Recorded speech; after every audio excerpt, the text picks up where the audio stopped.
وعلى رسول الله أما بعد السلام وإذ اعتزلتموهم وما يعبدون إلا الله وإذ اور جب اعتزلتموهم تم ان سے الگ ہو چکے. عزل علیحدہ ہونا، جدا ہونا، اعتزال، عزل، یہ سارے معنی لفظ ہوتے استعمال. وَإِذْ اعْتَزَلْتُمُوهُمْ جب تم ان سے الگ ہو چکے، وما اور ان ہستیوں سے بھی اور ان چیزوں سے بھی الگ ہو چکے، یعبدون جن کی وہ عبادت کرتے ہیں، الا اللہ اللہ کے علاوہ. یعنی یہ آپس میں مشورہ کر رہے ہیں اور ایک دوسرے کو کہہ رہے ہیں کہ جب تم ان سے بھی علیحدہ ہو گئے ہو، یعنی تم نے اس قوم سے علیحدگی اختیار کر لی ہے جو قوم اللہ کے علاوہ بتوں کی اور دوسرے معبودوں کی عبادت کرتی، اور تم ان بتوں سے بھی علیحدہ ہو گئے ہو جن کی یہ عبادت کرتے ہیں. دونوں سے تم نے اعلان برات کر دیا ہوا ہے. اب کیا ہے؟ فَأْوُوا إِلَى الْكَهْفِ تم چلو إِلَى الْكَهْفِ غار کی طرف. فَأْوُوا یہ پناہ کے معنی میں آتا ہے. ایسا کرو کہ اب شہر کو چھوڑ دو، جا کے غار میں پناہ لے لو. اس کی وجہ کہ شہر میں رہ کے تم اللہ کی عبادت صحیح طریقے سے نہیں کر سکو گے. پورا شہر بتوں کی پرستش کرتا ہے، ظالم بادشاہ کے تسلط میں ہے، آپس میں بات کر رہے ہیں اور ایک دوسرے کو کہہ رہے ہیں کہ اب تم ایسا کرو کہ شہر میں رہنے کی بجائے غار کی طرف جا کے پناہ لو اور وہاں پہ جا کے تم اللہ کی عبادت کرو، کیونکہ یہاں پہ یہ تمہیں اللہ کی عبادت کرنے نہیں دیں گے.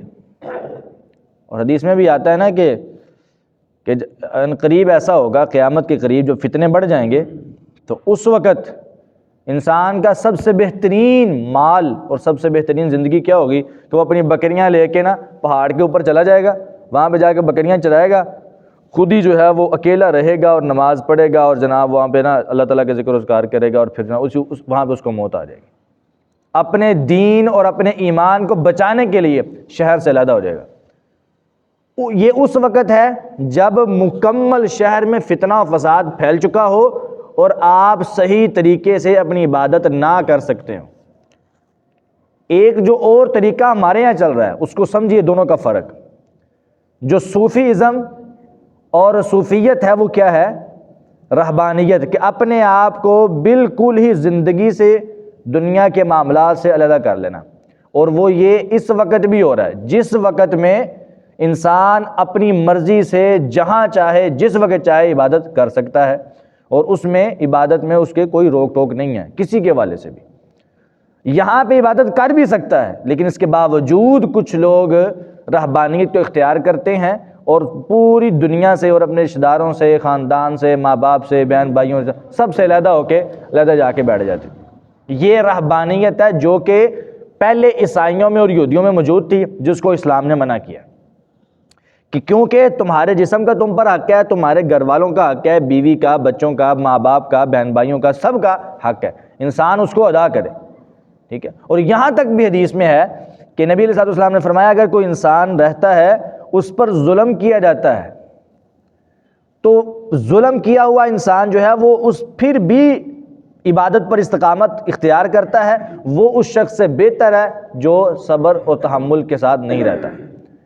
ایک انسان جو ایک محلے میں رہ رہا ہے، وہ عبادت کر رہا ہے، اس پر پھر بھی لوگ ظلم کرتے ہیں تو وہ ان کے اندر رہ کے اس کو برداشت کر کے رہ رہا ہے. ایک اور دوسرا بندہ ہے جو کہ ان سے بالکل علیحدہ ہو جاتا ہے اپنے تکلیف اور ظلم سے بچنے کے لیے. اس شخص سے یہ والا شخص بہتر ہے، کیونکہ یہ عبادت بھی کر رہا ہے اور صبر و تحمل بھی کر رہا ہے. لیکن یہ شخص بھی اس وقت ہے جب یہ عبادت کر سکتا ہو. میری بات سمجھ رہے ہیں آپ؟ جب شہر میں یا کسی علاقے میں انسان کو عبادت کرنے کی اجازت نہیں ہے اور وہ عبادت کر ہی نہیں سکتا، اس وقت وہ اگر علیحدہ جا کے بیٹھ جاتا ہے تو اس کے لیے اجازت ہے.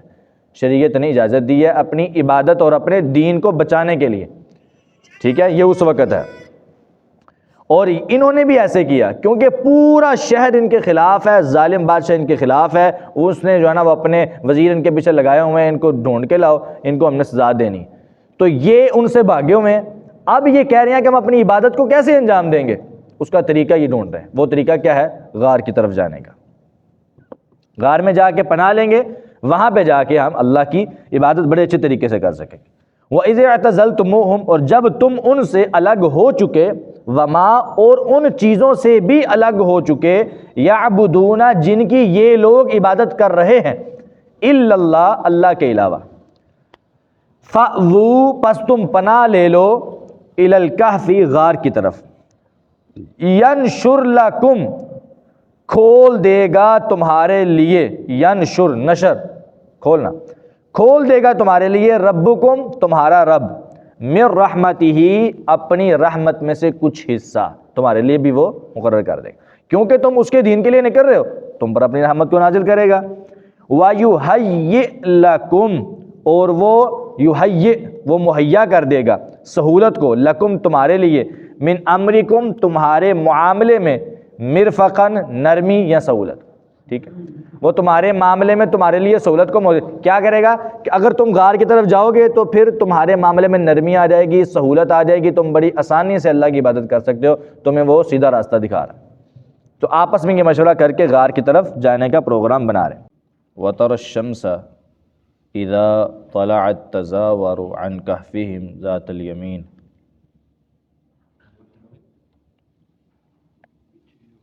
17۔ اور تو دیکھے گا، الشمس، سورج کو، اذا طلعت، اذا، جب، طلعت، وہ نکلتا ہے، تزاورو، تو وہ کنارہ کر جاتا ہے، عن کہفہم، ان کی غار سے، ذات الیمین، دائیں طرف۔ جب سورج نکلتا ہے تو سورج نکلتے وقت تو دیکھے گا کہ وہ سورج جو ہے وہ غار سے دائیں طرف ہو جاتا ہے۔ وَإِذَا غَرَبَتْ، اور جب وہ غروب ہوتا ہے، تَقْرِضُهُمْ ذَاتَ الشِّمَالِ، تَقْرِضُهُمْ، تب وہ کترا جاتا ہے، ذات الشمال، بائیں طرف، یعنی ان کی غار جو ہے وہ شمال میں ہے، تو جب سورج نکلتا ہے تو دائیں طرف اور غروب ہوتا ہے تو بائیں طرف، ٹھیک ہے، یعنی اور وہ جو ہے وہ غار کے درمیان میں ہے، اللہ تعالیٰ ان کو دھوپ کی تپش سے محفوظ رکھتا ہے، یعنی ان کے اوپر سورج نہیں آتا اور دھوپ ان کو نہیں پڑتی، ٹھیک ہے، اور یہ بھی بہت بڑی حکمت ہے، ان کو 309 سال رکھنے کے لیے بہت بڑی حکمت ہے یہ، کہ ان کو سورج کی جو ہے وہ شعاعیں نہ پڑیں، تپش سے بچ جائیں۔ وَتَرَى الشَّمْسَ، اور تو دیکھے گا سورج کو، اذا طلعت، جب وہ نکلتا ہے، تزاور عن کہفہم ذات الیمین، تو وہ کنارہ کر جاتا ہے ان کی غار سے دائیں طرف کو۔ وَإِذَا غَرَبَتْ تَقْرِضُهُمْ ذَاتَ الشِّمَالِ، اور جب وہ غروب ہوتا ہے تو بائیں طرف کترا جاتا ہے۔ وَهُمْ فِي فَجْوَةٍ مِّنْهُ، وَهُمْ، اور وہ یعنی اصحاب کہف، فی فجوۃ منہ، وہ اس غار کی طرف سے جو ہیں وہ، فجوۃ، یہ درمیان میں، کھلی جگہ میں، ذالک من آیات اللہ، یہ اللہ کی نشانیوں میں سے ہے، یعنی یہ چیز بھی اللہ کی نشانیوں میں سے ہے کہ اللہ تعالیٰ سورج نکلنے کے باوجود بھی ان کو تپش نہیں ہونے دیتا، نہ ہی ان کو اس کی تپش، ان کی تپش جو ہے وہ محسوس ہوتی ہے۔ ذالک من آیات اللہ، یہ اللہ کی نشانیوں میں سے ہے، من یہد اللہ، جس کو اللہ ہدایت دے، فہو المہتد، پس وہی ہے ہدایت یافتہ، وہی ہدایت پانے والا ہے، جس کو اللہ ہدایت دے وہی ہدایت پائے گا، جس کو اللہ ہدایت نہ دے وہ کبھی ہدایت نہیں پا سکتا۔ وَمَن یضلل، اور جس کو وہ گمراہ کر دے، فَلَن تَجِدَ لَهُ، تو ہرگز نہیں پائے گا اس کو، اس کے لیے، ولیًّا، کوئی ایسا دوست، مرشدہ، جو اس کی رہنمائی کرنے والا، یعنی جس کو اللہ گمراہ کر دے پھر اس کے لیے کوئی رہنمائی کرنے والا ہوتا ہی نہیں ہے، وہ جہاں بھی جاتا ہے نا وہ اسی کے ساتھ کے لوگ اس کو ملتے ہیں، اس کو پھر کوئی ایسا نہیں ملتا جو اس کی رہنمائی کرے، کیونکہ اللہ تعالیٰ اس کو، اور وہ بندہ خود گمراہ ہونا چاہتا ہے، کیونکہ یہ تو بات اٹل ہے نا کہ جو انسان سیدھے راستے کی ہدایت چاہتا ہو تو اللہ اس کو ہدایت نہ دے، ایسا کبھی نہیں ہو سکتا۔ وہ خود انسان اسی راستے پہ رہنا چاہتا ہے تو اللہ تعالیٰ پھر اس کو اسی راستے پہ رکھتے ہیں۔ نولیہ ما تولی، قرآن پاک کی آیت ہے۔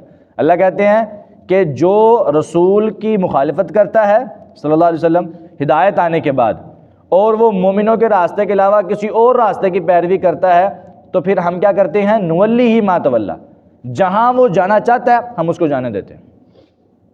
وَنُصْلِهِ جہنم، اور اس کا ٹھکانہ جہنم ہے۔ یعنی کیا ہے کہ ہم اس کو پھر دکھاتے نہیں ہیں کہ تو نے ادھر نہیں ادھر جانا ہے، کیوں؟ کیونکہ وہ خود ہی نہیں چاہتا۔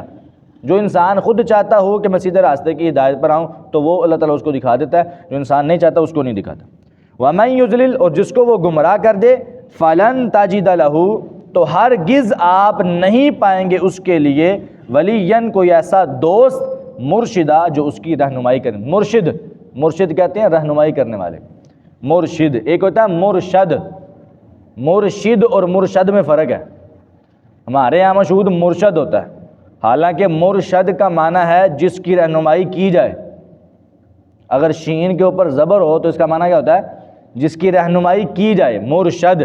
یعنی عام ہمارے معاشرے کے لحاظ سے مرید مرشد ہوتے ہیں، اور پیر مرشد ہوتا ہے، رہنمائی کرنے والا۔ شین کے نیچے زیر ہو تو رہنمائی کرنے والا، مرشد، ٹھیک ہے۔ اور تھے جناب سارے مرشد بول دے ہوں۔ ویسے صحیح ہے، وہ پیر دی بھی رہنمائی وہی کر دے۔ ہاں جی، ترجمہ دوبارہ سنیں۔ وَتَرَى الشَّمْسَ، اور تو دیکھے گا سورج کو، اِذَا طَلَعَتْ، جب وہ نکلتا ہے، تَزَاوَرُ عَنْ كَهْفِهِمْ، تو وہ کنارہ کر لیتا ہے ان کی غار سے، ذات الیمین، دائیں طرف۔ وَإِذَا غَرَبَتْ، اور جب وہ غروب ہوتا ہے، تَقْرِضُهُمْ، تو وہ ان سے جو ہے نا وہ کترا جاتا ہے، ذات شمالی، بائیں طرف۔ ہاں جی، وَهُمْ فِي فَجْوَةٍ مِّنْهُ، اور وہ اس غار کی کھلی جگہ میں ہے۔ ذَلِكَ مِنْ آیَاتِ اللّہ، یہ اللہ تعالیٰ کی نشانیوں میں سے ہے۔ مَن يَهْدِ اللّہ، جس کو اللہ ہدایت دے، فَهُوَ الْمُهْتَدِ، بس وہی ہے ہدایت یافتہ، اس کے علاوہ کوئی اور ہدایت یافتہ نہیں ہو سکتا۔ وَمَن يُضْلِلْ، اور جس کو وہ گمراہ کر دے، فَلَن تَجِدَ لَهُ وَلِيًّا مُرْشِدًا، تو آپ ہرگز نہیں پائیں گے اس کے لیے کوئی ایسا دوست جو اس کی رہنمائی کرنے والا ہو۔ صدق اللہ۔